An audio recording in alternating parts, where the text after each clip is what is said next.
Hello everyone, আসসালামু আলাইকুম। কেমন আছেন সবাই? আশা করি সবাই ভালো আছেন।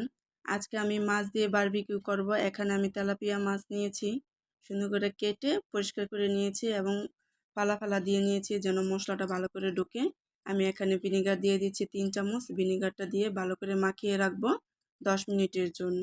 ভিনেগারটা দেওয়ার কারণ হচ্ছে মাছের থেকে যে আইসটা গন্ধটা সেটা যেন না আসে, তাই আমি ভিনেগারটা দিয়ে 10 মিনিটের জন্য রেখে দেব। চলুন এবার মশলাটা রেডি করি।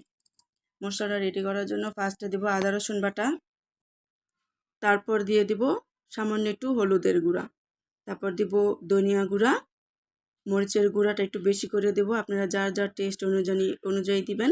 দিয়ে দিব সামান্য লবণ, আর দিয়ে দিব ভাজা জিরার গুঁড়া, তারপর এখানে হচ্ছে বারবিকিউ মশলা। দিয়ে দিব 2 টেবিল চামচ সয়া সস। আমি দিয়েছি 2 চামচ সয়া সস, আপনারা চাইলে কম বেশি দিতে পারেন। এখানে দিয়ে দিব ওয়েস্টার সস। এখানে বারবিকিউ সস অনেকে দেয়, আমি দিলাম ওয়েস্টার সস 2 চামচ দিয়েছি। পরিমাণ আরেকটু দেওয়া যায়, কিন্তু আমি 2 চামচই দিয়েছি। আর এখানে আমি একটা লেবু নিয়েছি, একটা লেবুর রস এখানে দেব। আর দিয়ে দিব 2 চামচ সরিষার তেল। এখানে অনেকে সরিষা বাটা দেয়, আবার তেলও দেয়। আমি এখানে সরিষার তেলটাই দিয়েছি। সরিষার তেলটা দিলে একটু ঘ্রাণ আসে, খেতে খুব ভালো লাগে। তো আমার সব মশলা একসাথে করে দিয়ে এখন আমি ভালো করে মিক্স করে নেব। খুব ভালো করে মিক্স করে নিয়ে এখন আমার এটা রেখে দিয়ে আমি মাছটা ভালো করে পরিষ্কার করে নেব। আমার মশলা কিন্তু মাখা হয়ে গেছে। এখন আমি সেই ভিনেগার দেওয়া মাছটা এখন আমি সুন্দর করে পরিষ্কার করে ধুয়ে নেব।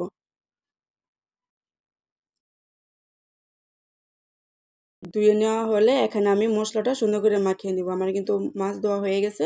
এখন আমি এই মশলাটা খুব ভালো করে মিশিয়ে নেব। মশলাটা এমনভাবে মেশাতে হবে যেন মশলা খুব সুন্দরভাবে মিক্স হয়ে যায়। তা আমি হাত দিয়ে খুব ভালো করে মেখে নিচ্ছি। মাছের যে কাঁটাগুলো এগুলোর ভিতরেও মশলা দিতে হবে। মাছের ভিতরেও খুব ভালো করে মাখিয়ে নিতে হবে। এখানে আমি তেলাপিয়া মাছ নিয়েছি, আপনারা চাইলে কিন্তু অন্যান্য মাছও নিতে পারবেন। অনেকে স্যালমন ফিশ খায়, অনেকে টোনা ফিশ খায়, আর অনেকে অনেক কিছু খায়। তো এখানে কিন্তু আমার মাছটা ম্যারিনেট করা হয়ে গেছে। এটা আমি 2 ঘন্টার জন্য নর্মাল ফ্রিজে রেখে দেবো। আমি এটা র্যাপিং পেপার দিয়ে পেঁচিয়ে এখন আমি নর্মাল ফ্রিজে 2 ঘন্টা রেখে দেবো। আপনারা চাইলে আরও বেশিও রাখতে পারেন। যত বেশি রাখবেন তত কিন্তু খেতে খুব মজা হয়। এখন আমি এটা ফ্রিজে রেখে আসবো, 2 ঘন্টার পরে আসবো। তো আমার 2 ঘন্টা পর আমি কিন্তু চলে আসছি। এটা ফ্রিজ থেকে বের করে নিয়ে এই যে দেখেন আমার মাছগুলা। এটা আমি এখন কড়াইতে সামান্য একটু তেল দিয়ে বারবিকিউর মতন করে নেব। আমার এখানে তো কয়লা নেই যে আমি কয়লা দিয়ে পোড়া দিব, তাই আমি একটু তেলেই ভেজে নেব বারবিকিউর মতো। তা আমি ফুল ভিডিওটা দেখালাম না ভাজা, এখানেই ভেজে নিতে হবে, তারপরে হয়ে যাবে আমাদের বারবিকিউ। আমি এখন একটু ডেকে দিলাম, তারপরে আসছি।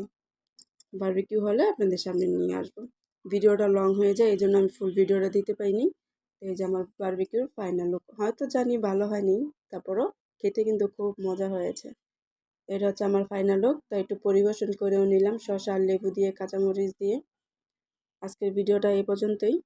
তাহলে সবাই ভালো থাকবেন, সুস্থ থাকবেন, আর আমাদের জন্য সবাই দোয়া করবেন। আল্লাহ হাফেজ।